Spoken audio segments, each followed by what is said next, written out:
اور کچھ اور لوگ ہیں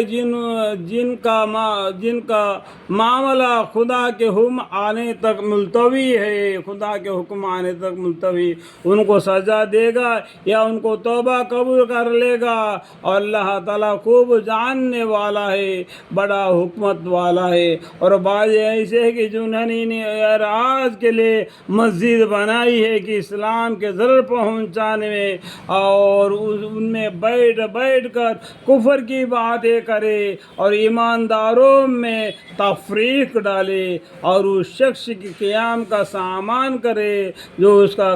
قبل سے خدا اور رسول کے مخالفت ہے، اور قسم کھا جائیں گے کہ بجائے بھلائی کے ہمارے کچھ نیت نہیں، اور اللہ گواہ ہے کہ وہ بالکل جھوٹے ہیں۔ آپ اس میں کبھی نماز کے لیے کھڑے نہ ہو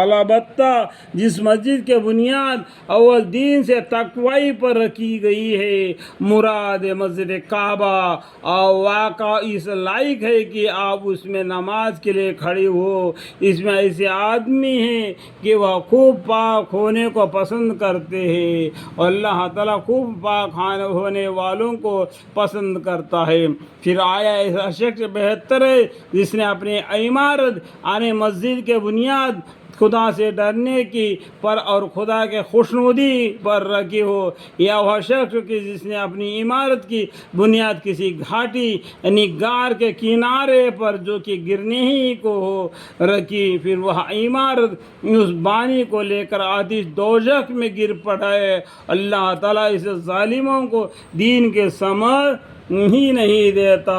ان کی یہ عمارت جو انہوں نے بنائی ہے ہمیشہ ان کے دلوں میں کانٹا سا گھٹکتی رہے گی، ہاں مگر ان کو وہ دل ہی اگر فنا ہو جائے تو خیر۔ اللہ تعالیٰ بڑے علم والے، بڑے حکمت والے ہیں، اللہ تعالیٰ جاننے والا ہے۔ بلا شک اللہ تعالیٰ نے مسلمانوں سے ان کے جانوں ان کے مالوں کو اس بات کے عوض خرید لیا ہے کہ ان کو جنت ملے گی۔ وہ لوگ اللہ کی راہ میں لڑتے ہیں، جس میں قتل کرتے ہیں اور قتل کیے جاتے ہیں، تو اس پر سچا وعدہ کیا گیا ہے، توریات میں بھی اور انجیل میں بھی اور قرآن میں بھی، اور یہ مسلم ہے کہ اللہ سے زیادہ اپنے عہد کو کون پورا کرنے والا ہے۔ تو تم لوگ اپنی اس بیعہ پر جس کا تم نے اس سے یعنی اللہ تعالیٰ سے معاملہ ٹھہرائے ہیں خوشی مناؤ، اور یہ بڑی کامیابی ہے۔ اور ایسے ہے جو گناہوں سے توبہ کرنے والے ہیں، اور اللہ کی عبادت کرنے والے اور حمد کرنے والے، روزہ رکھنے والے، رکوع کرنے والے اور سجدہ کرنے والے، نیک باتوں کی تعلیم کرنے والے، ارے برے باتوں سے باز رکھنے والے، اللہ کے حدوں کا یعنی اس کا حکام کا خیال رکھنے والے ہیں، اور ایسے مومنوں کو جن میں جہاد اور یہ صفات ہے آپ خوشخبری سنا دیجیے۔ الحمدللہ پیغمبر صلی اللہ علیہ وسلم کو اور دوسرے مسلمانوں کو